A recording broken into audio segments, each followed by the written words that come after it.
नमस्कार, मैं वेद प्रकाश। आप देख रहे हैं धाकड़ है हरियाणा। आज हम पहुंचे हैं यहाँ जींद में, और जींद में आज भीम आर्मी द्वारा गांव छात्र और खपड़ को लेकर के यहाँ विशाल रोष प्रदर्शन किया गया था। भीम आर्मी के प्रदेश अध्यक्ष कमल बराड़ा जी हमारे साथ मौजूद हैं। हम बात करते हैं कमल बराड़ा जी से। कमल बराड़ा जी, स्वागत आपका। जी, आभार। आज ये दो गाँव का मामला है, क्या मामला था ये? देखिए, जींद जिला एट्रोसिटी का गढ़ बन चुका है। यहाँ पर लगातार हर हफ्ते, हर दिन या महीने में मैं कहूँ तो कोई ना कोई एट्रोसिटी के केस है वो देखने को मिल रहे हैं। अभी ये लिखा रखा है 22 अगस्त को जिला जींद के खपड़ गाँव में 11 साल के जो नाबालिग बच्चे को सिर्फ इसलिए पीट दिया गया कि वो दलित है, और उसके ऊपर बेबुनियाद चोरी का इल्जाम लगाकर उसको पीटा गया, और उसके ऊपर पीटा गया, उसकी 4 जगह जाकर उसको पीटा गया, उसके ऊपर चोरी के इल्जाम लगाए। और जब गांव वालों ने जो है एफआईआर दर्ज कराई तो उनको घर पे जाकर के धमकी दी कि भाई तुम एफआईआर ना करो, यदि एफआईआर करोगे तो फिर हम बुरा हाल करेंगे। तो गाँव वालों ने चलो किसी तरह से जो हमारे दिनेश है गाँव, उन्होंने हौसला दिखाया और एफआईआर दर्ज की। तो इसका खामियाजा गाँव वालों को ही भुगतना पड़ा, जिनका उत्पीड़न हुआ उन्हीं को खामियाजा भुगतना पड़ा। उनका गाँव में सोशल बाइकआउट, सामाजिक बहिष्कार किया गया, और आज तक भी सामाजिक बहिष्कार जब से लेकर के महीने से भी ज़्यादा हो गया, आज तक ये जो दोषी गिरफ्त से बाहर है। यहाँ तक कि पुलिस प्रशासन भी उनकी पूरी तरफदारी कर रहा है। उसके बाद एक घटना, एक आग जो थी वो ठंडी में हुई थी, फिर दूसरी जींद के गांव 76 में दूसरी घटना हो गई।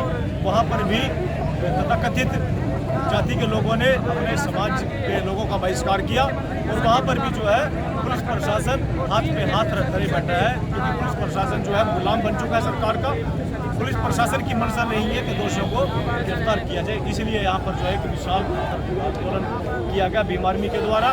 और आज तो सिर्फ एक छोटा सा आंदोलन करने की जरूरत पड़ी, तो फिर जो है भाई चंद्रशेखर आजाद जो कि भीम आर्मी चीफ, वो भी आएंगे। और आज हमारे साथ सिर्फ प्रदेश अध्यक्ष मैं ही नहीं, मेरे साथ जो है भीम आर्मी भारतीय कम्युनिस्ट के राष्ट्रीय उपाध्यक्ष व हरियाणा प्रदेश प्रभारी धर्मवीर परवाल जी भी हमारे साथ पहुँचे, बीमार से बढ़ गया है। और ऐसे ही हम मिलजुल कर देश के बहुजनों की आवाज़ को बुलंद करते रहेंगे, और जब तक इन दोनों गाँव के पीड़ितों को न्याय नहीं मिले तब तक आंदोलन जारी रहेगा।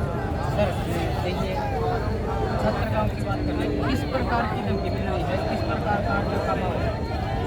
एक डर का माहौल तो मैं सब आपको लगभग 1 महीना पहले 5 तारीख को, पिछले महीने की 5 तारीख को हमारे पास फ़ोन आता है कि हमें जो है यहाँ पर मारा गया है, पूरी तरह से मारा गया है।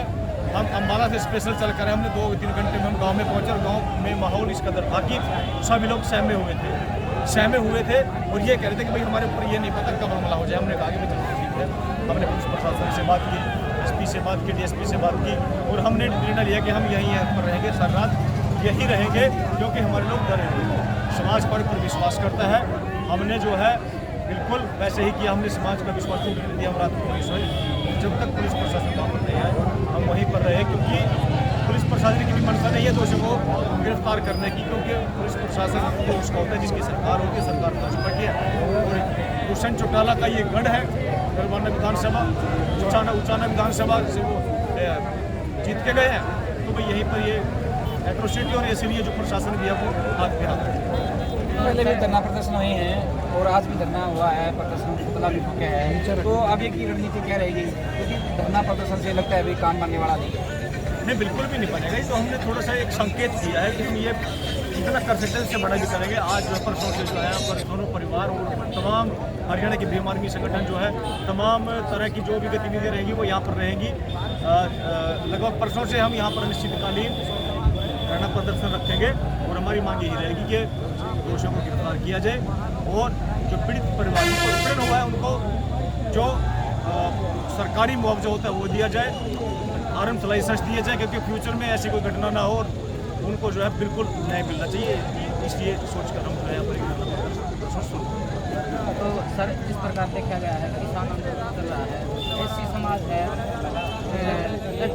मार भी खा रहे हैं, उनका साथ भी दे रहे हैं, लेकिन फिर भी देखे जाट समाज होने के नाते एससी समाज के साथ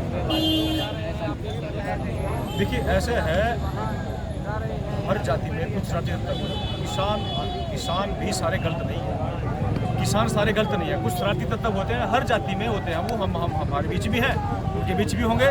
तो वही शरारती तत्व जो है माहौल को ख़राब करने की कोशिश करते हैं। किसान तो देखो किसान होता है, उसकी कोई जाति नहीं है, वो चाहे एससी हो, वो चाहे बीसी हो, चाहे जनरल हो, या माइनॉरिटी कोई भी हो, किसान तो किसान होता है। कल सिंध बॉर्डर पर जो घटना हुई ये क्या कहना चाहेंगे? देखिए बहुत ही निंदनीय है, उसके लिए तो मेरे पास शब्द नहीं है। जिसने काम किया, मैं ये कहता हूँ कि वो किसान तो है ही नहीं, वो कोई शरारती तत्व था जिसने इतना गंदा काम किया। वो जो पीड़ित था वो कहता रहा कि मेरी गर्दन उतार दो, क्योंकि उसके हाथ काट दिए गए थे, पैर काट दिए गए थे। उससे जो है वो दर्द महसूस इतना हो रहा था कि सहन नहीं हो रहा था। उसने कहा कि मेरी गर्दन उतार दो, लेकिन उन्होंने कहा कि भाई हम आपकी गर्दन नहीं उतारेंगे क्योंकि आपने गलत काम किया। अब देखिए, अब गुरु ग्रंथ साहब को छूना क्या गलत बात है? अरे मैं ये कहता हूँ कि गुरु ग्रंथ साहब में तो गुरु रविदास जी की बाणी है सारी, उसको पढ़े आप लोग। उसमें गुरु रविदास जी की बाणी है, गुरु रविदास जी का जिक्र है उसमें, और जितने भी शब्द हैं गुरु रविदास जी के हैं उसमें, पिपलदास जी के हैं और भी कबीरदास जी के हैं। तो ये सभी के सभी दलित तो हैं भाई। यदि तुम लोगों को ऐसे ही, यदि तुम लोगों को ये लगता है कि दलित के छूने से क्या नाम गुरु ग्रंथ साहिब अपवित्र हो जाता है, तो भाई मैं तो ये कहूँगा कि वो उस जो गुरु रविदास जी की बाणी उसको अलग करके अपना अलग से गुरु ग्रंथ साहब बना लिया जाए, फिर ना उसको हम छुएंगे, हमें जाने की जरूरत नहीं पड़ेगी। लेकिन एक लास्ट बात मैं कहूँगा कि जिसने काम किया है वो किसान नहीं था, वो सिख नहीं था, वो सिर्फ एक शरारती तत्व। तो सर स्वागत है अग्रवाल जी, क्या कहना चाहेंगे? जो भी ये घटना घट रही है ये एक सबक है लोगों के लिए, क्योंकि इनके द्वारा चुनी गई सरकार ही आज सत्ता में है और एक के बाद एक लगातार जो अत्याचार हो रहे हैं, इसका सीधा साधा कारण जो है वो है दुष्यंत चौटाला।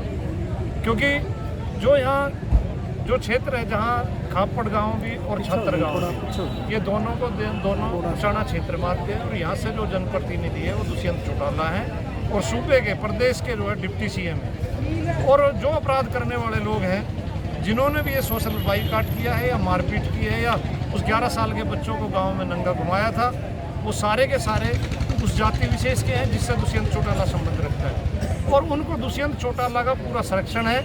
यदि दुष्यंत चौटाला का उनको संरक्षण नहीं होता और पुलिस ईमानदारी से काम करती तो वो जो अन्याय करने वाले लोग थे, जो अत्याचार करने वाले लोग थे, वो कभी के जो है जेल में चले जाते।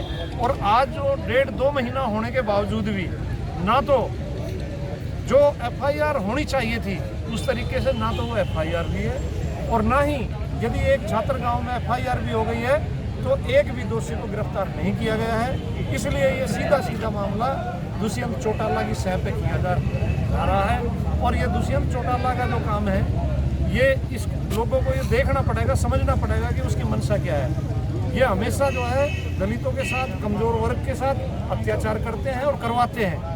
इसलिए अब दलित समाज को भी सोचना पड़ेगा कि आने वाले टाइम में इन्होंने तो क्या सोशल बाइकाट किया है। यदि इस दलित समाज ने सोशल बाइकाट कर दिया तो ये राजनीतिक सतर पर ये समझ लेना उनकी मृत्यु हो जाएगी। क्योंकि जो आदमी, राजनीतिक आदमी की यदि राजनीतिक तौर पर मृत्यु करनी है तो हमारे लोगों को जागरूक होना पड़ेगा, वोट के अधिकार का सही इस्तेमाल करना पड़ेगा और इनको औकात दिखानी पड़ेगी। और जो ये जातीय दंश में जो ये लोग, जाति विशेष के लोग जो चला रहे हैं, ये बिल्कुल सरासर गलत है।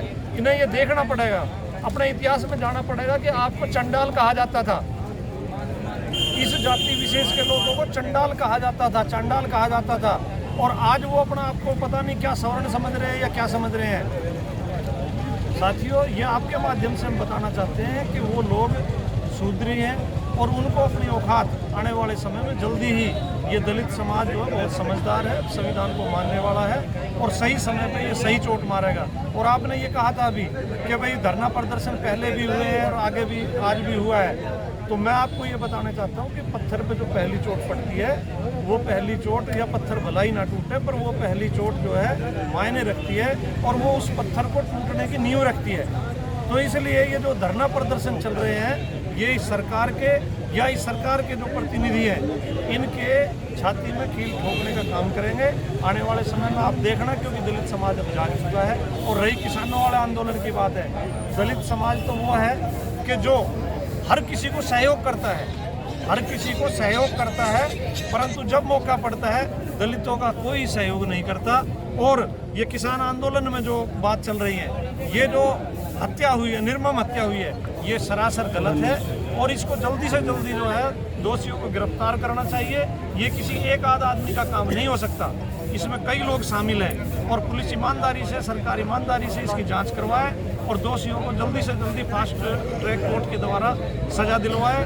और हम मांग करते हैं आपके माध्यम से कि भाई पीड़ित के परिवार को जो मृत्यु हुई है, जिसकी जगह में मृत्यु हुई है, उसको कम से कम 1 करोड़ का जो है मुआवजा दिया जाना चाहिए सरकार के द्वारा। और ना केवल मुआवजा दिया जाना चाहिए बल्कि एक सरकारी नौकरी भी उस परिवार को देनी चाहिए। और मैं पंजाब के सीएम को विशेष तौर पर ये कहना चाहता हूँ कि जो यूपी में जाकर कर और कहीं जा करके ना वो जो मुआवजा दे रहे हैं, मैं उनसे ये कहना चाहता हूँ कि सीएम साहब ये कोई सिख था और आपके बिल्कुल पड़ोस में है सिद्धू बॉर्डर, आपको विशेष ध्यान देना चाहिए और जल्दी से जल्दी उस परिवार को जो भी मदद हो सके वो आपको करनी चाहिए। बात आई है दुष्यंत चौटाला की। दुष्यंत चौटाला अपने समाज के लोगों का सपोर्ट करता है, लेकिन हमारे समाज के भी 17 विधायक हैं, 2 सांसद हैं, वो चुप क्यों हैं? वो हमारे समाज के हैं ही नहीं, वो पार्टी विशेष के जो है एमएलए हैं। यदि जो समाज के होते तो समाज का दर्द उन्हें सुनाई देता। और रही दुष्यंत चौटाला की बात, दुष्यंत चौटाला को ये सोचना चाहिए कि अब वो इस सूबे का जो है डिप्टी सीएम है और यह क्षेत्र का एमएलए है, तो उसके लिए सभी बराबर होनी चाहिए, उसे किसी एक पक्ष का बनकर नहीं रहना चाहिए। और हमारे लोग तो इनमें बहुत साहस है, ये अत्याचार सैकड़ों सालों से झेलते आए हैं, फिर भी झेलेंगे, परंतु जिंदा है और जिंदा रहेंगे और समय आने पर एहसास दिलाएंगे कि हम जिंदा कौम हैं और जिंदा हमेशा जिंदा रहेंगे। धन्यवाद।